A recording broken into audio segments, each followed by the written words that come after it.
Amados hermanos y hermanas, Dios les bendiga en esta noche. Qué bueno que están con nosotros en este encuentro de estudio bíblico. Este que les habla es el pastor Alberto Díaz, pastor de la Primera Iglesia Bautista de Caguas. Y como todos los miércoles separamos este espacio para encontrarnos con la Escritura, para reflexionar en ella, para tener un tiempo de meditación, para tener un tiempo de acercamiento al texto bíblico, sobre todo, o de manera más específica, a lo que el texto quiso responder en su tiempo y en su momento. Claro está, siempre extrayendo de esas enseñanzas que podemos aplicar para la vida aquí y ahora. Así que le damos la más cordial bienvenida a todos los hermanos y hermanas que se están conectando a través de estas plataformas, hermanos de nuestra iglesia, hermanos y hermanas de otras congregaciones, y personas que nos ven desde los Estados Unidos, personas que nos ven desde, ¿verdad?, otras organizaciones o que comparten con nosotros en estas experiencias de estudio bíblico. Sean todos bienvenidos y bienvenidas a esta experiencia virtual. Quiero compartir algunos anuncios de nuestra iglesia para este tiempo, primeramente recordando que todos los lunes y martes también, tenemos círculos de oración. Los círculos de oración son grupos de oración. Son grupos que se reúnen principalmente de manera telefónica para orar, para interceder, para buscar el rostro de Dios, y en ese proceso de oración y de intercesión cantan, leen la palabra, comparten sus necesidades, comparten sus peticiones los unos con los otros. También tenemos todos los miércoles esta experiencia a través de las plataformas digitales, la experiencia del estudio bíblico. Los viernes alternos tenemos las reuniones del Ministerio de la Juventud de nuestra iglesia, y los domingos tenemos a las 9 de la mañana la clase bíblica para adultos y para la niñez. En ambas clases es necesario, o estamos pidiéndole a las personas que puedan llamar para registrar su asistencia. Los detalles de a qué número hay que llamar, lo encuentran en el principal medio informativo de nuestra iglesia, La Voz, que también se envía a través de las comunicaciones internas de la iglesia y a través de WhatsApp. Queremos pedir a aquellos hermanos que quieran asistir que solo registren su asistencia, pues los espacios en ambos lugares son limitados. También todos los domingos a las 10 de la mañana tenemos la experiencia de adoración y predicación, y queremos invitar a todos los hermanos y hermanas a que lleguen allá a las 10 de la mañana. El templo se abre, y esto es una nota muy importante que quisiera subrayar. El templo se abre a las 9:30. ¿Por qué esto de las 9:30?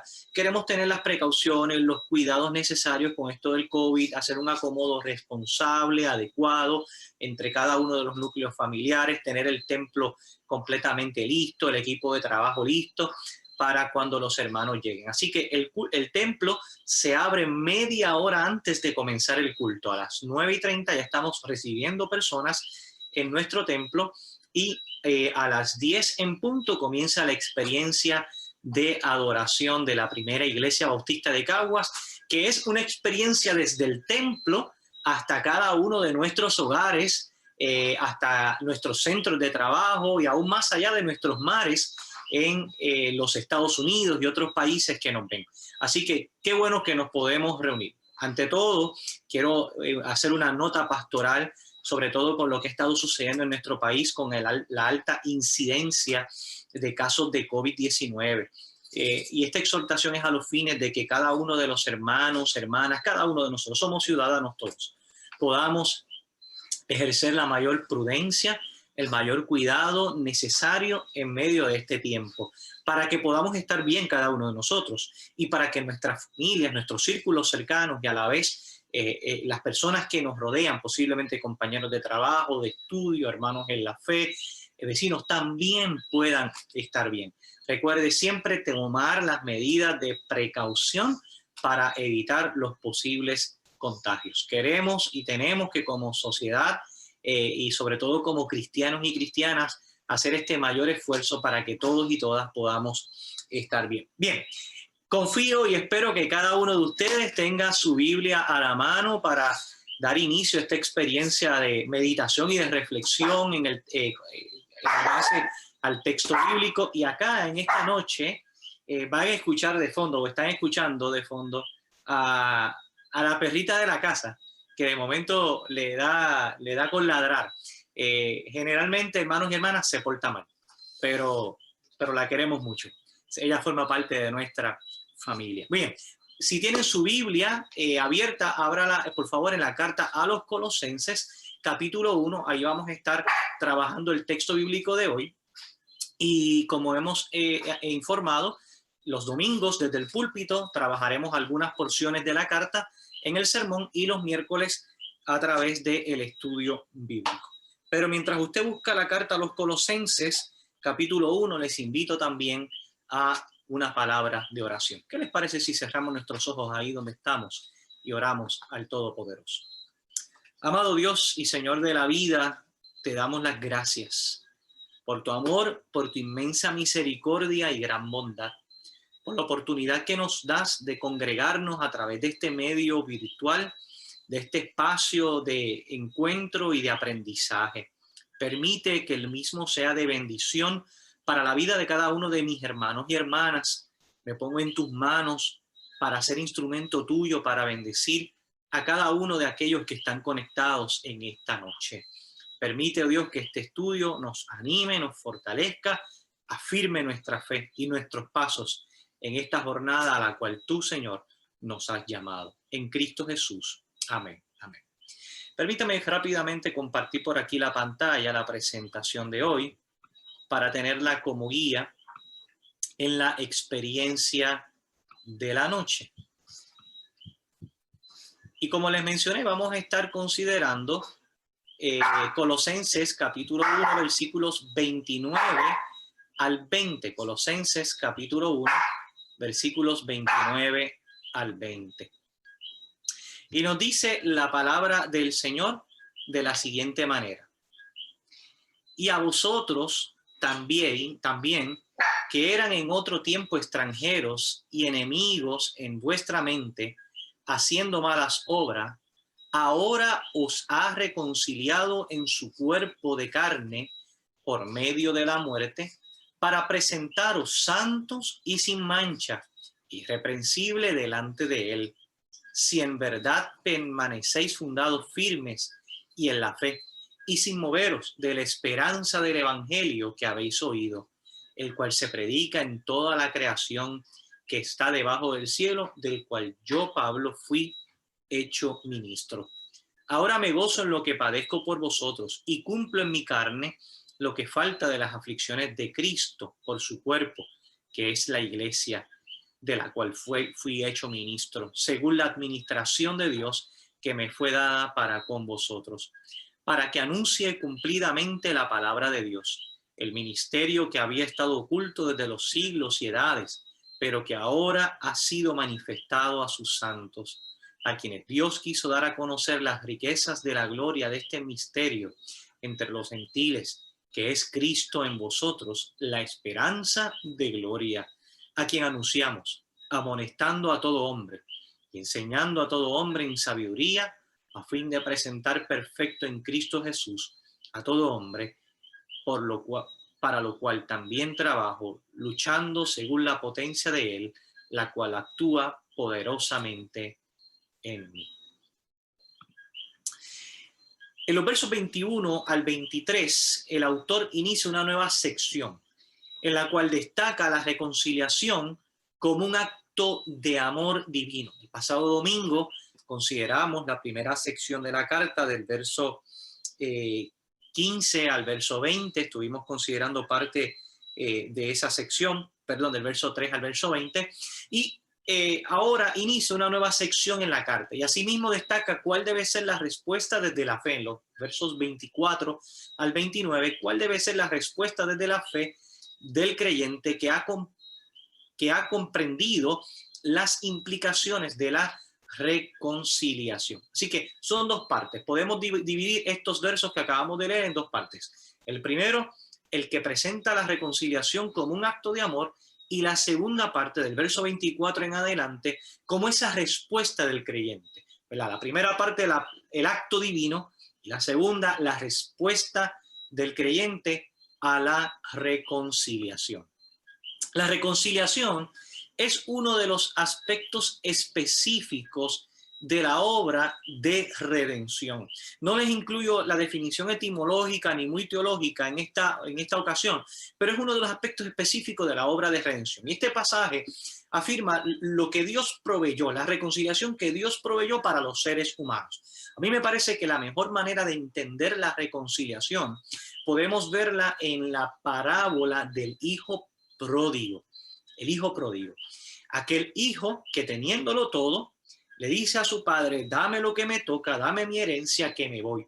El padre le da su herencia y el hijo se fue. Y dice el texto bíblico que malgastó todo cuanto tenía en placeres, en cosas sin importancia, en cosas vanas, tanto que se quedó sin dinero y se quedó sin círculo de apoyos, es decir, sin amistades, sin personas que le apoyaran. Dice el texto que este hombre llegó a trabajar entre los cerdos y a anhelar la comida de los cerdos. Y estando en el punto más bajo, en la condición más baja, reflexionó, volvió en sí y dijo, ¿qué hago yo aquí? Si en casa de mi padre hay abundancia, si en casa de mi padre está lo que yo necesito, si en casa de mi padre hay alimento, hay ropa, si en casa de mi padre hay aún sirvientes que están en mejor condición que yo. Ahora, lo maravilloso del texto es que cuando este hombre vuelve en sí, se prepara, camina y llega a la casa del padre, y cuando el padre le ve, corre hacia él, le abraza y dice el texto que le mandó a vestir, a poner calzado, a poner anillo y a hacerlo nuevamente un hijo suyo. Esa es la reconciliación. Es el acto divino que nosotros no merecíamos por nuestra condición de pecado, por las decisiones que la humanidad a lo largo de la historia había tomado, por las acciones que le habían separado o nos habían separado del Señor, que nos habían llevado al punto más bajo en nuestra humanidad. Sin embargo, cuando llegamos a Él, al Padre, el Padre abre sus brazos para recibirnos, brindarnos todo su bien, su salvación y su amor para con cada uno de nosotros. Y el texto de Colosenses lo que afirma es que Dios proveyó esa reconciliación para todos los seres humanos, que Dios corrió, abrió sus brazos, preparó los vestidos, las sandalias, las sortijas. Si nos vamos a la luz de esa parábola del hijo pródigo, preparó la fiesta para que la humanidad pudiera encontrarse con Él. Cuando la humanidad estaba enajenada de Dios por causa del pecado y por las manifestaciones de obras perversas. Esas manifestaciones de obras perversas, ese pecado que causó división, nos había ubicado como humanidad en un estado de enajenación, por cuya causa Dios estaba ofendido. Dios estuvo ofendido con la humanidad. Ahora, ante esa realidad, el sacrificio de Jesús lo transforma todo. Lo transforma en una actitud de reconciliación con Dios, entre el ser humano y Dios, entre el ser humano que acepta ser reconciliado y Dios. Y como resultado, el Espíritu Santo lo hace partícipe de la obra redentora de Cristo. Así que aunque el ser humano, un poco para resumir este slide, aunque el ser humano estuvo por su condición de pecado separado, enajenado, enfocado en obras perversas, dándole la espalda a Dios y ofendiendo a Dios, Dios proveyó, Dios mismo proveyó un recurso que transformó esa realidad en una realidad de brazos abiertos, de reconciliación, de perdón, de oportunidades, que es Jesucristo. Y eso es lo que queremos hoy hablar, porque el apóstol Pablo le habla a la iglesia de Colosas sobre la importancia de la reconciliación para que no olvidaran cuál era su estado ante Dios, quiénes habían sido ellos y quiénes son ahora por la redención y por lo que Jesús ha hecho en sus vidas.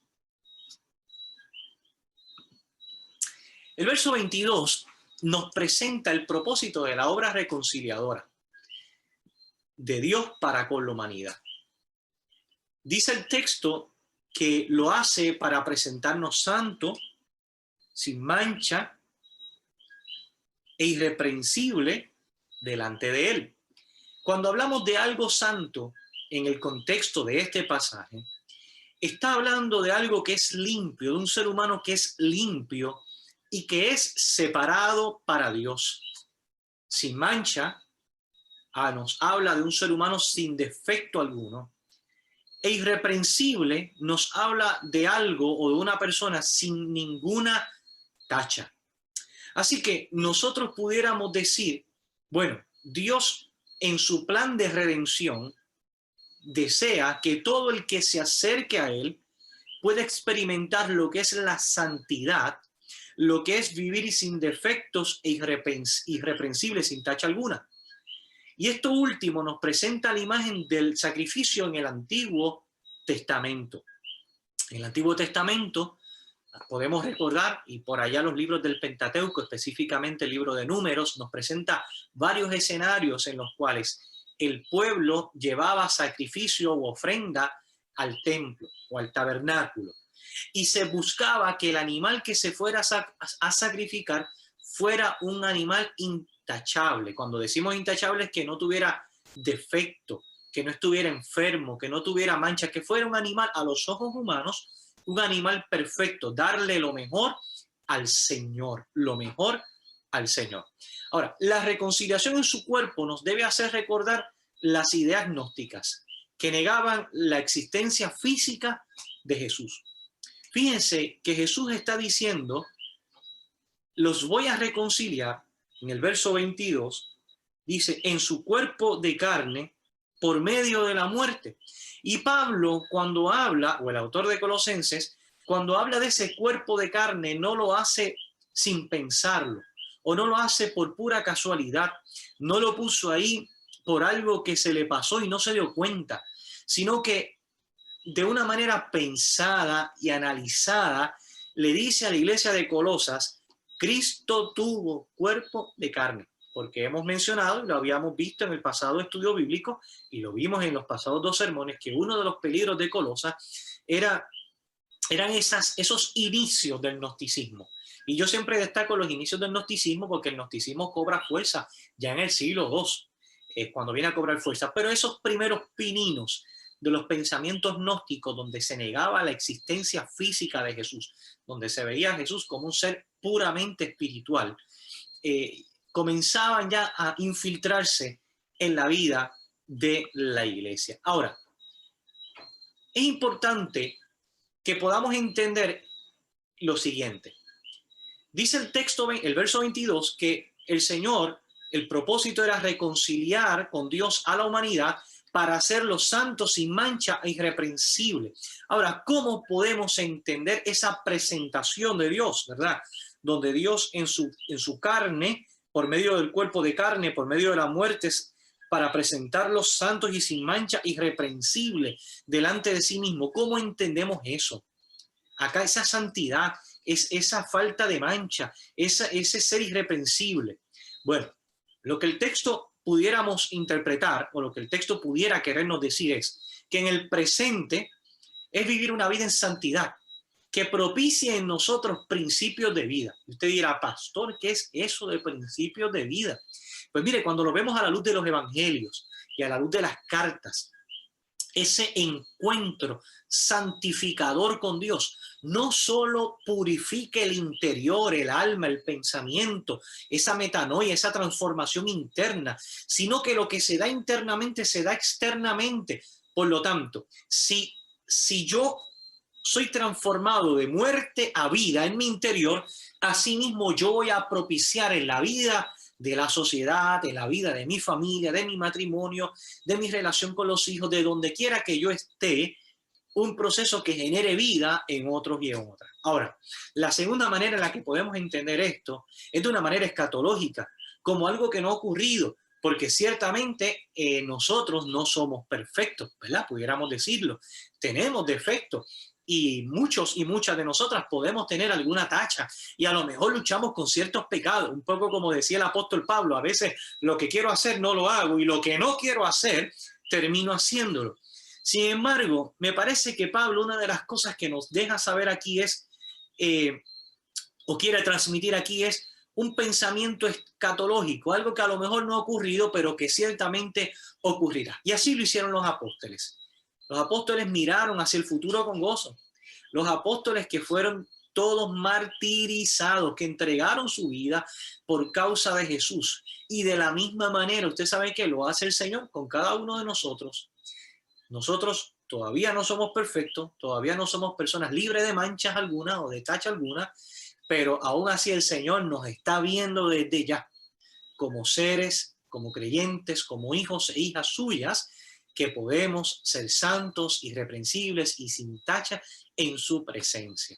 Un poco como aquel hijo pródigo, que cuando llegó a él, llegó destruido, llegó con las marcas de sus malas decisiones, llegó con las marcas del pecado, pero cuando llegó a la presencia del Padre, el Padre lo transformó en marcas de vida y de testimonio a la gloria de su nombre. Ahora, el verso 23, me gustaría que pudiéramos leerlo ahí en nuestras Biblias.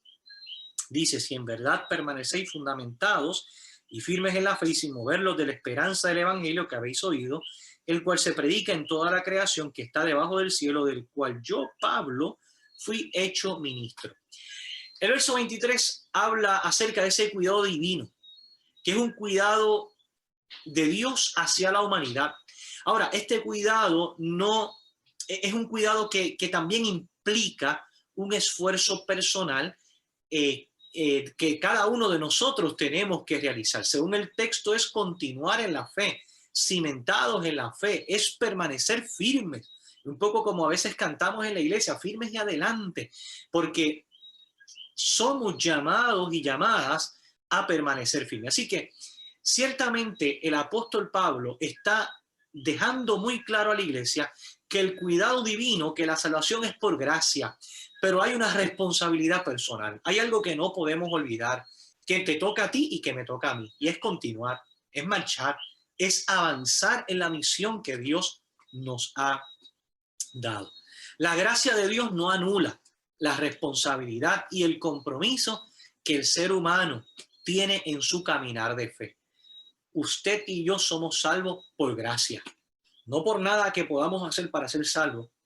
No hay nada que usted y yo podamos hacer para ser salvos, solo poner nuestra fe en Jesucristo, solo recibir de Él su salvación, la que Él nos ha dado. Sin embargo, una vez la recibimos por gracia, me parece que hay una responsabilidad y un compromiso de cada uno de nosotros en el caminar de la fe.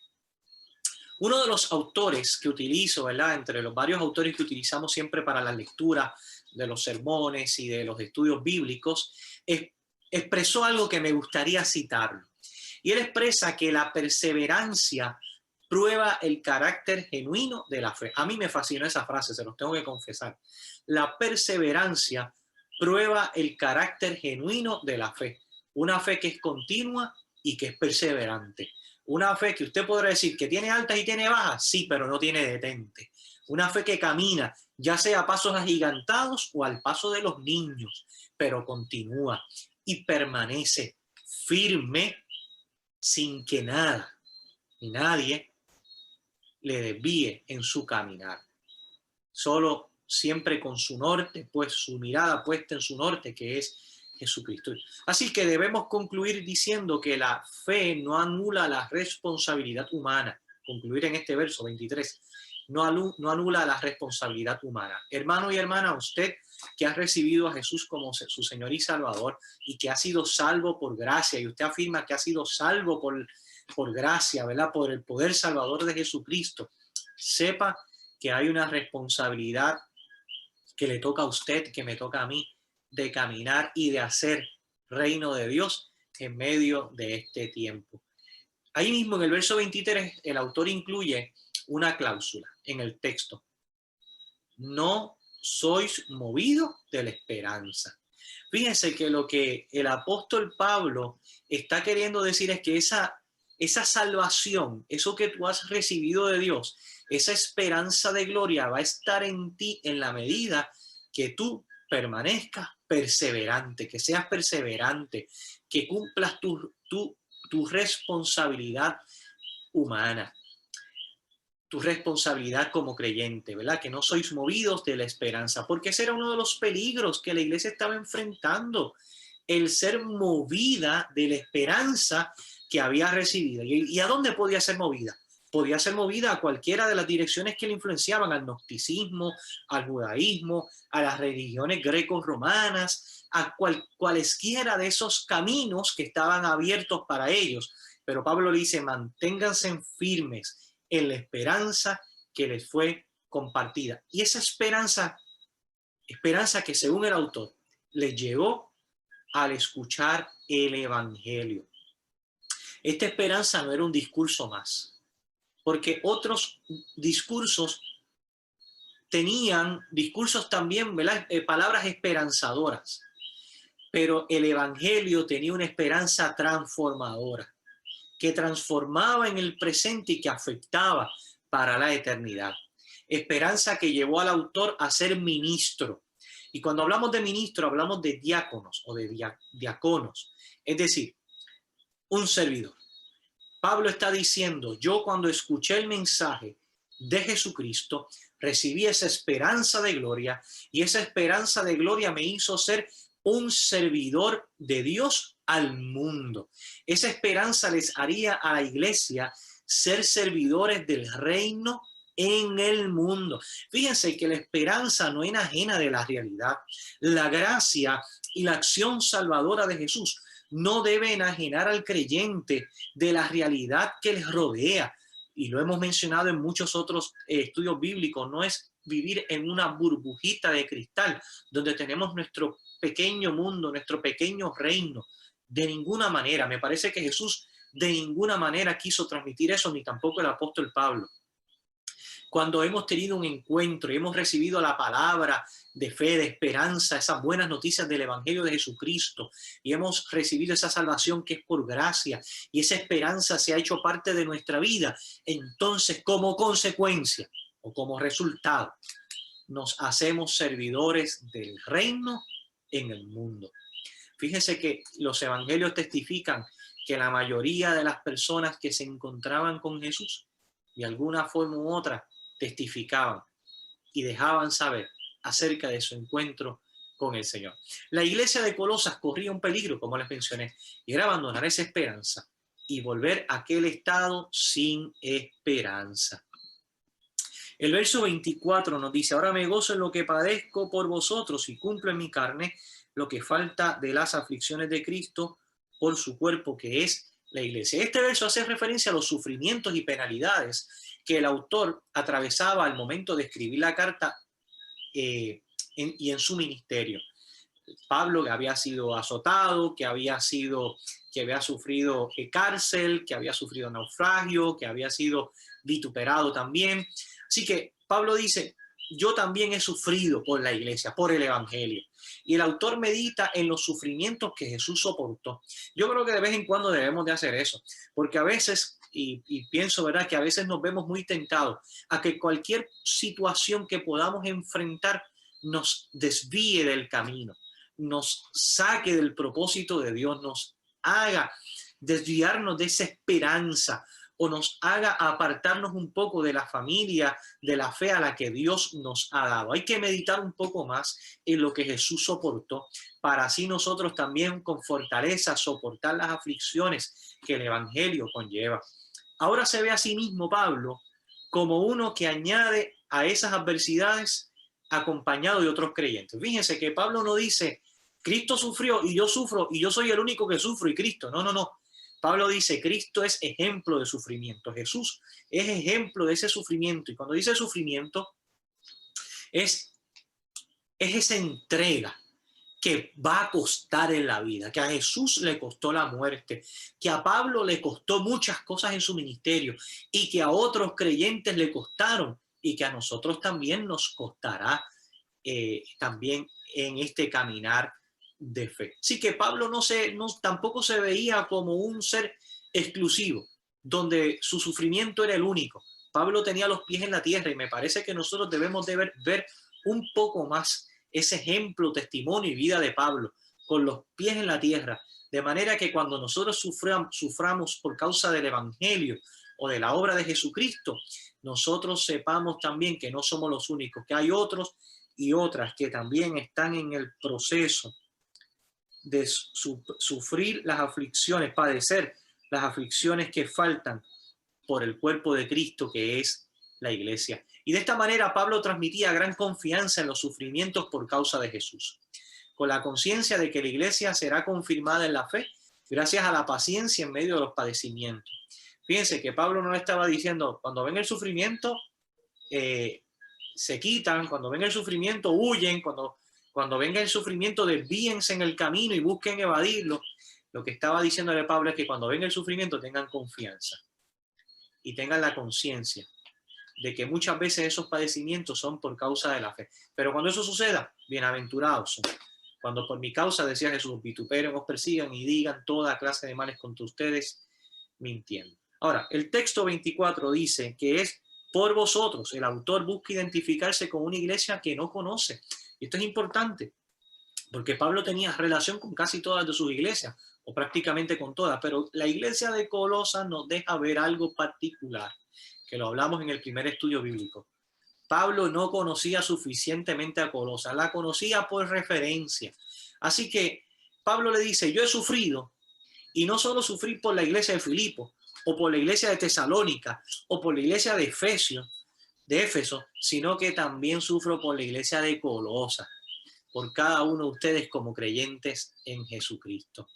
Los versos 25 al 27 dicen lo siguiente: de la cual fui hecho ministro según la administración de Dios, que me fue dada con vosotros, para que anuncie cumplidamente la palabra de Dios, el ministerio que había estado oculto desde los siglos y edades, pero que ahora ha sido manifestado a sus santos, a quienes Dios quiso dar a conocer las riquezas de la gloria de este misterio entre los gentiles, que es gloria, que es Cristo en vosotros, la esperanza de gloria.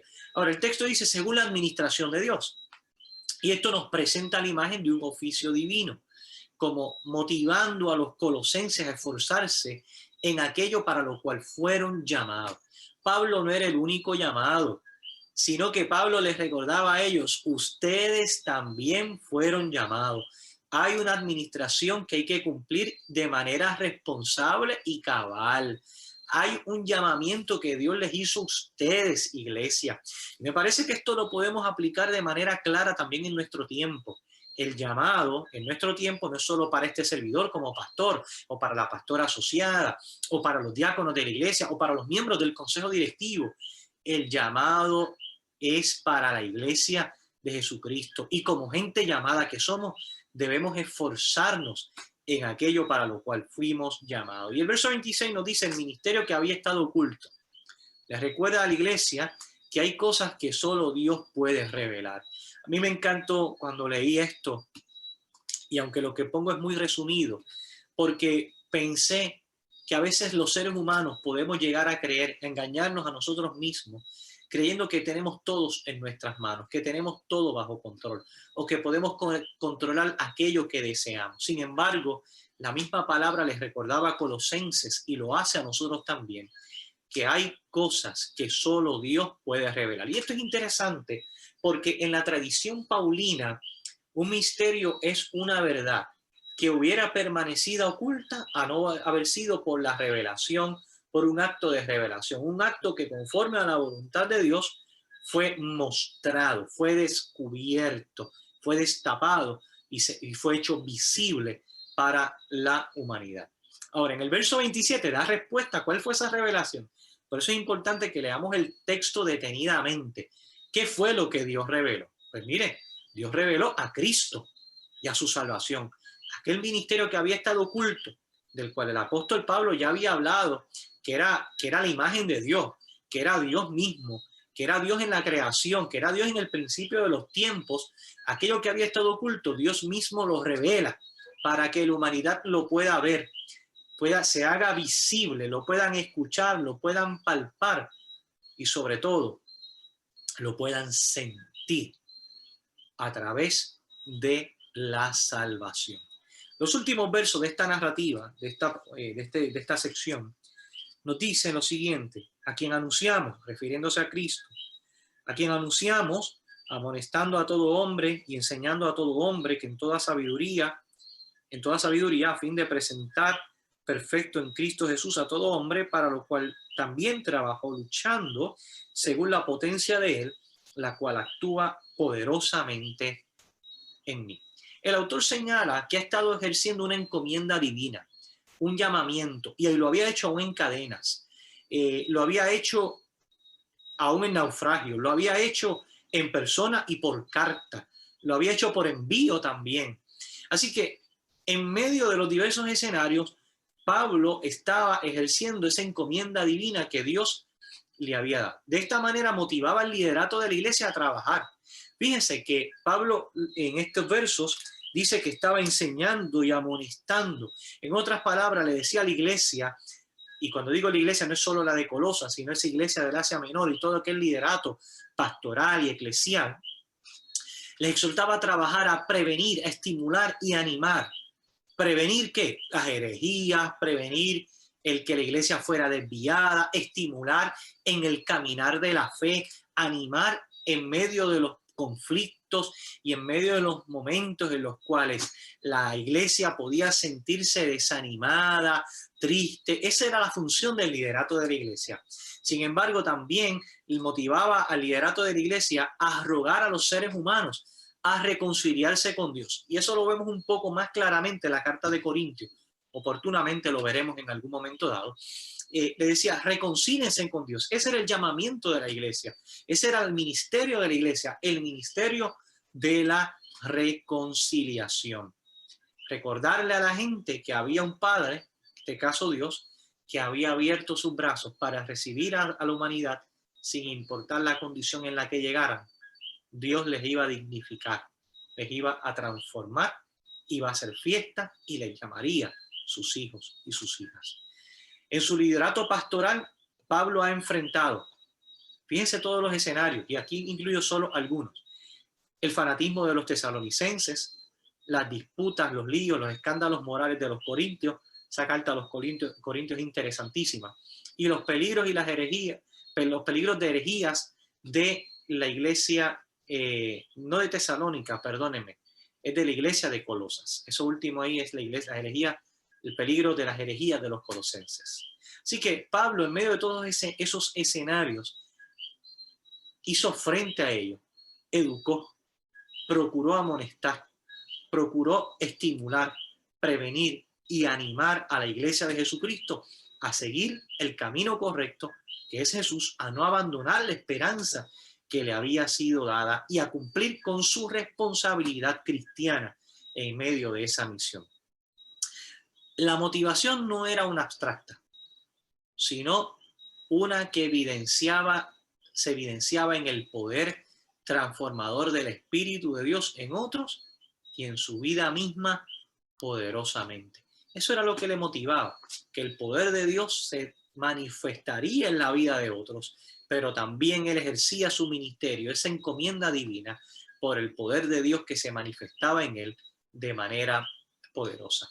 De manera muy sencilla, si a la luz de lo que hemos visto podemos concluir o aplicar lo siguiente, y es que como gente reconciliada debemos de propiciar la reconciliación de Dios, ¿verdad? La reconciliación de otros y otras con Dios. Y cuando digo propiciar, es que tenemos que ser no solo gente de testimonio, sino que tenemos que de alguna manera la responsabilidad que nos ha sido dada como Iglesia de Jesucristo, porque es la responsabilidad de la Iglesia de llevar a otros a un encuentro con Dios. ¿Cómo hacerlo?